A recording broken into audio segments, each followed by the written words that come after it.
Review anything, freedom to criticize. Review anything, freedom to criticize. Review anything, doesn't matter what it is. Make your opinion heard.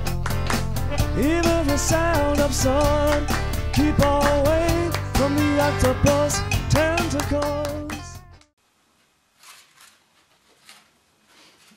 Oh, hello, chums. I found this bizarre mask this morning. I guess I could hang it up as decoration. It's a good idea, yes? Yeah. Welcome to Review Anything. I'm your host, Sour Apple. Let's hit the review generator and see what we are reviewing today, shall we?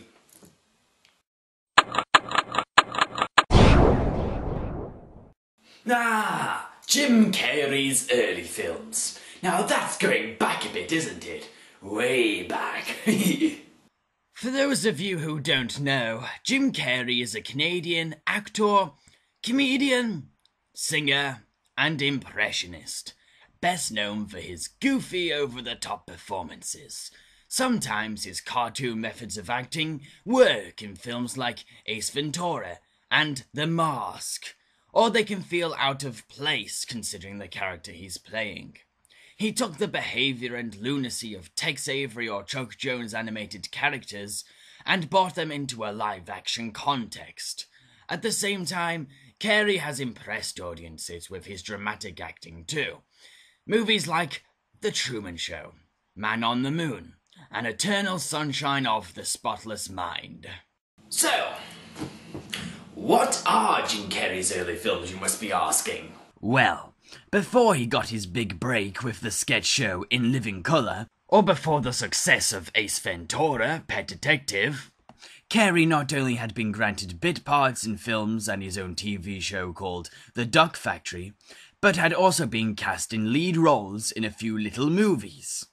I'm going to review these 3 movies, starting with Copper Mountain. In Copper Mountain, Carrey stars as Bobby Todd, who's off to the Med Club ski resort in Colorado with his friend Jackson, played by Alan Thicke.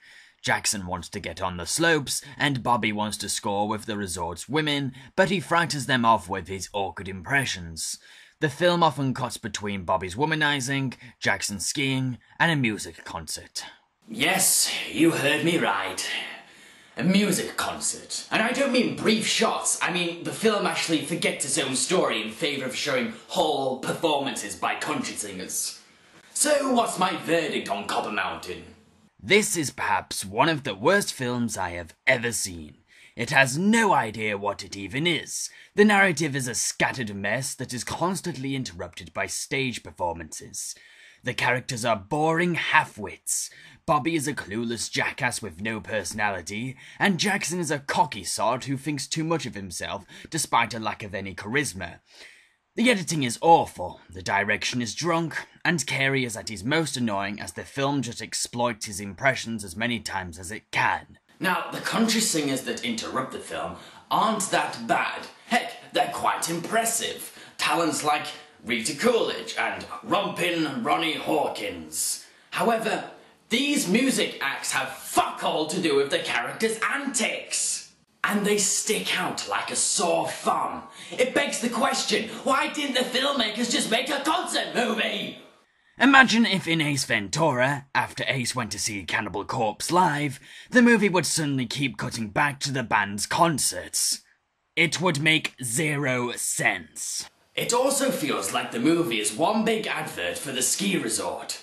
It's like an overextended commercial spliced with Jim Carrey pulling funny faces and country song duets. The only redeeming thing about Copper Mountain has to be Carrey's decent cover of Mr. Bojangles that he performs while doing a Sammy Davis Jr. impression, and at least the story wraps itself up at the end. Sort of. In its own way. Next up is Rubberface, a Canadian TV movie. I swear that the opening title looks like a toddler spat Smarties at the screen. Rubberface is about a college student called Janet. Janet is writing a paper on why people laugh, and ends up serving as a writer for a stand-up comedian's upcoming act. The comedian is Tony Morani, played by Carrey. While Janet is penning her comedy material for Tony, she is also being pestered by her pushy mother to audition for a television show.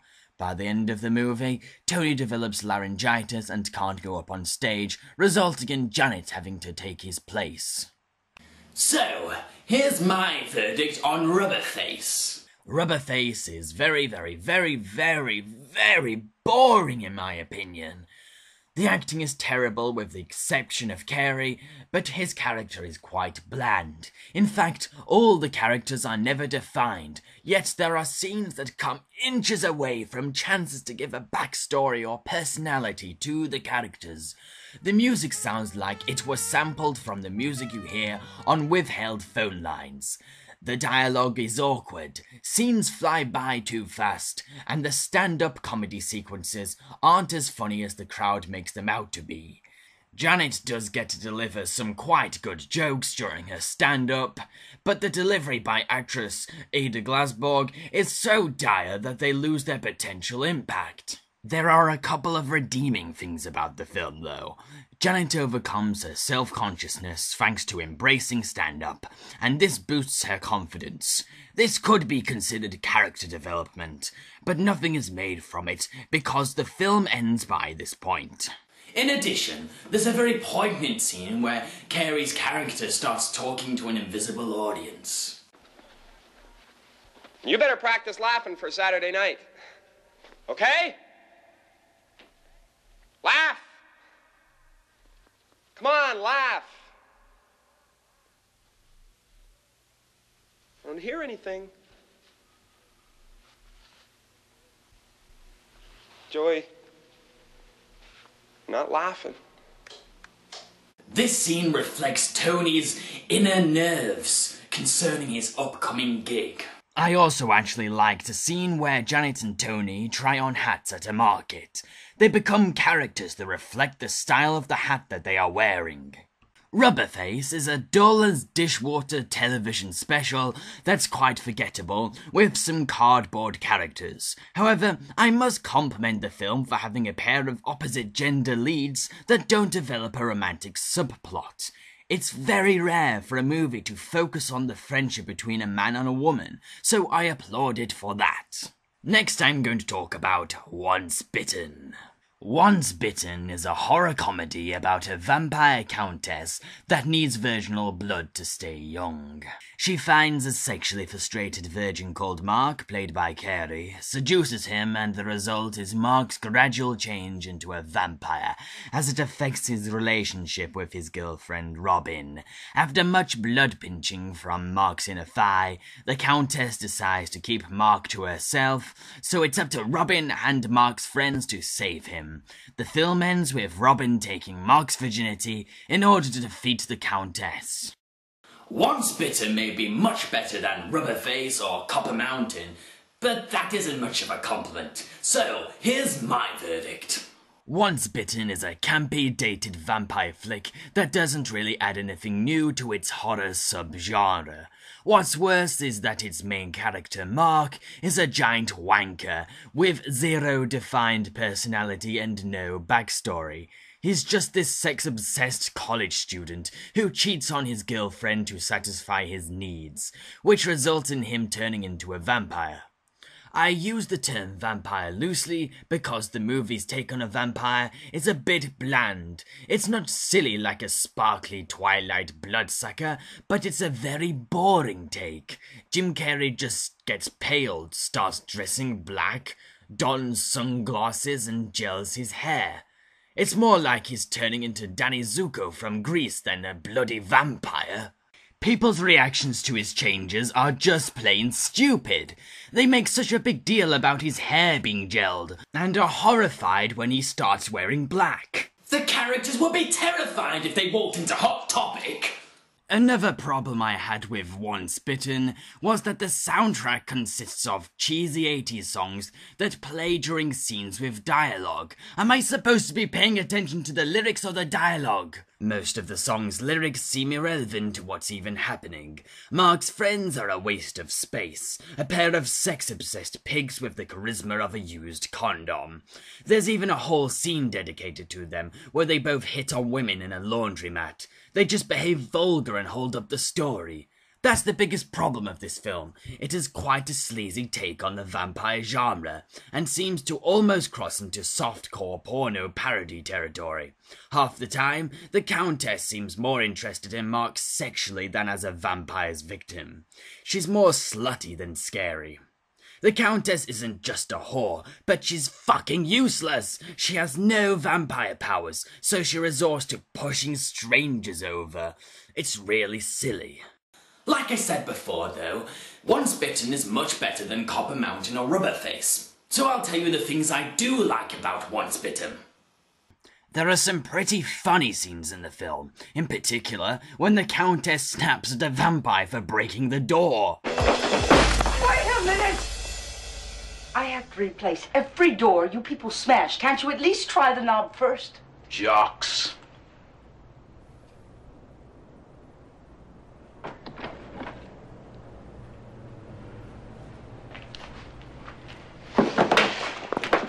Plus, I like how the vampires that live in the Countess's mansion each have their own unique coffin. Some even have bunk coffins. I also like the Countess's right-hand man, a suave and camp fellow that's like a gay best friend to the Countess. He walks around with such elegance. However, the best thing about Once Bitten has to be this amazing dance sequence. Now, I'm quite fussy about dance sequences because sometimes filmmakers will just throw them in for the sake of it. But holy shit, is this dance amazing! When the Countess steals Mark away from his girlfriend Robin at the college's Halloween party, both women start competing for Mark's attention in the form of a brilliantly choreographed dance number. It makes sense because it's a party, and it reflects the bitter rivalry between Robin and the Countess. Jim Carrey makes great use out of his trademark kinetic body movement too, and it's such an impressive dance. Okay, so those were Jim Carrey's early films, a time machine into a much younger Carrey that showcases his trademark gimmicks, that made him into an icon. I hope you enjoyed this episode of Review Anything. I've been your host, Sour Apple. Now please subscribe to my channel if you'd like to be updated about each review I keep making, because trust me, I'll keep making them. And please click like below if you did like this review. Anyway, as I was going to